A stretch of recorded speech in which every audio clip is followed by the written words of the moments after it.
accustomed as I am to Everybody in the rest of the Ding, ding, ding, ding, ding, ding,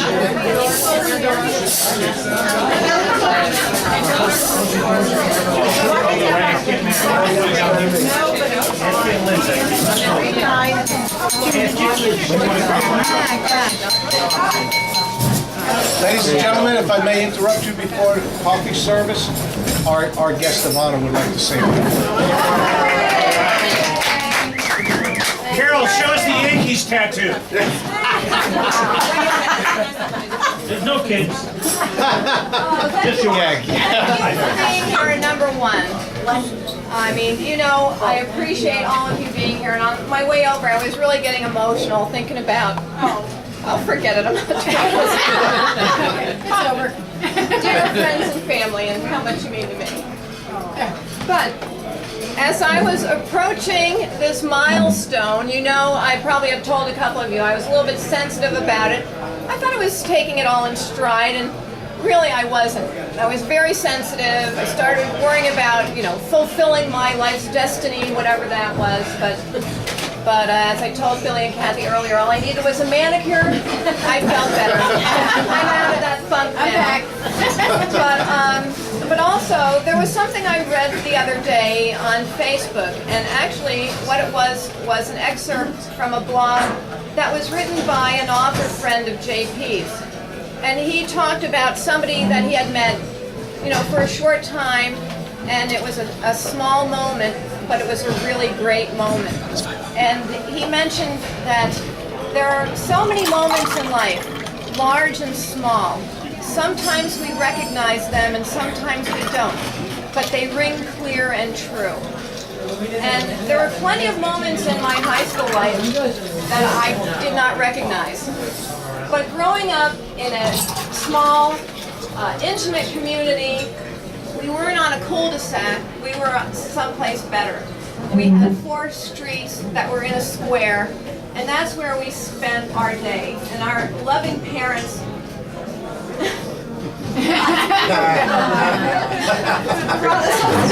You're doing we were able to go outside. We could ride our bikes down the hills. We could roll and tumble on the lawns. We could spend our whole summers in our bare feet. The Arboretum was right up the street. We hiked. We understood every path and got really close to nature. And at the end of the day, you know that we'd hear Paulette, Carol, Susan, Regina, Mary Ellen, Willie, dinner's ready, and we'd come home, and my mom would have a hot meal ready every night. We'd eat in a little breakfast nook in the house, and what an intimate and special upbringing we had there.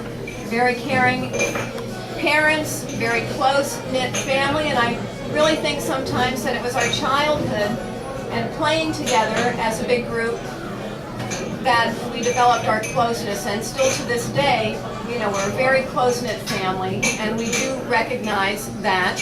And these small moments in life brought us together, and you know, the result was a close-knit family and love.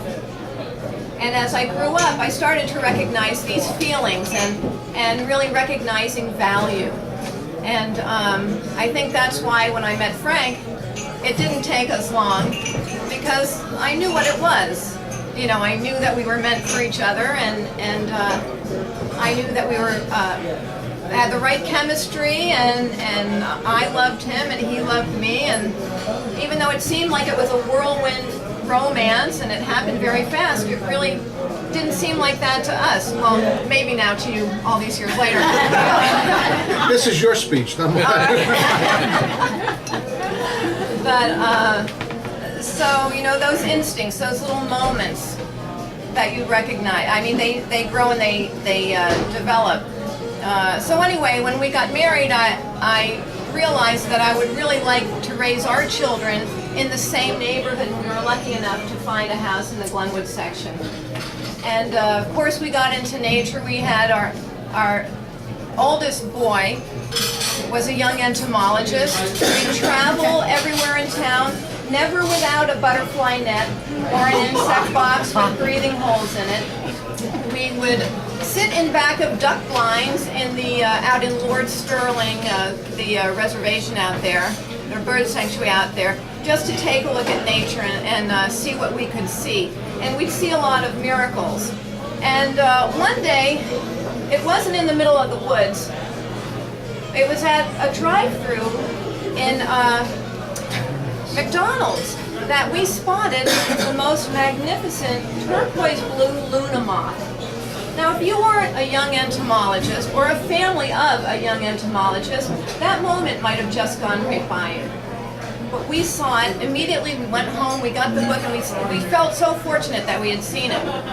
We dug into the book, started learning more and more about it, and then my Matthew, who was probably a second grader at that point, started to choke up because reading out loud, we found out that the Luna moth has a lifespan of only 10 days. Oh, that beautiful, glorious animal.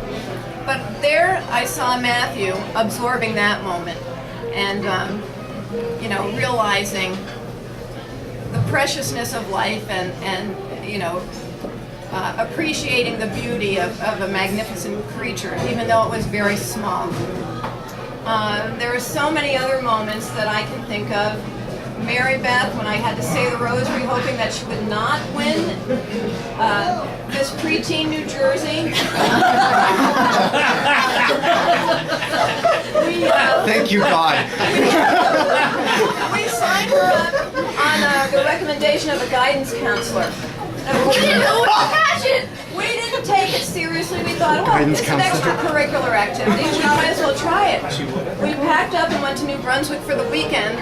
She didn't pack a gown. She didn't try out in the talent section, and yet she made it into the finals. And I'm sitting next to a family whose daughter probably played classical piano and was also in the finals, very proud of her. And they came to the part where, you reach into a goldfish bowl and pull out a question to answer extemporaneously. And Mary Beth's was, how do you define success? Now, this is a whole book in itself. But without hesitation, she said, oh, well, success is looking back on anything you have accomplished and feeling happy about it, knowing that you've given it all your best. I was like, oh my God. She's absolutely right. The parents are nudging me. I'm like, no! Believe me, these are preteens. You don't see this happening. And I hadn't seen that happen all day. I mean, of course, look what we have here. And then Joey, one of his moments, I think, was he just seems to always be in the right place, and there's always money in his pocket. Something about his karma. We thought maybe it was the little statue that Billy had brought home when he traveled around the world. I think it was a money tiki. But one of our moments was when he came into the car after playing in the playground and said, "Here, happy birthday, Mom," and he handed me a 1-carat diamond.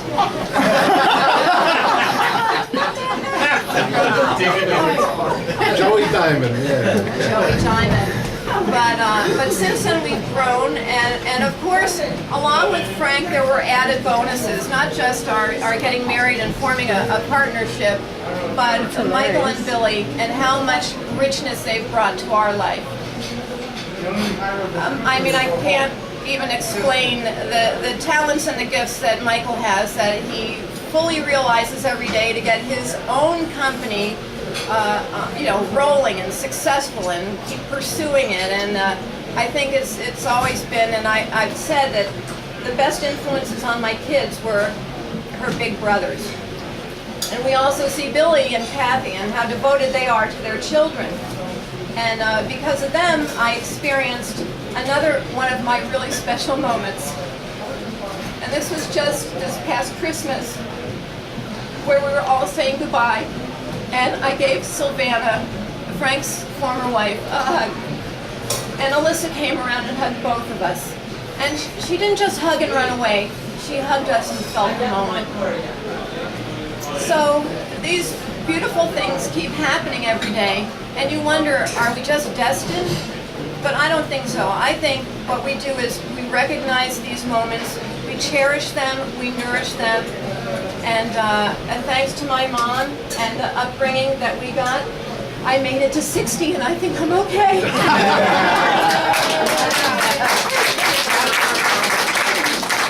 But thank you for being here, and you know, we're going to have plenty more stories in the future. I'm sorry that Keith isn't here. Of course, my best friend in my whole life is here, Pam, and her husband, Jimmy. And on the way over, that's one of the reasons why I was crying, because I thought, if they're not here, we're going to have to do this over. But we're so lucky to have Wei Ling, who brings us also so many gifts, just her adventures and sharing her life experiences with us. And also we're going to have another sister soon, Karen, and we're really happy about that. But I could go on and on and on, but you know that each one of you in this room is really special to us, and I'm just so happy to be here tonight with you. Thank you so much. Thank you.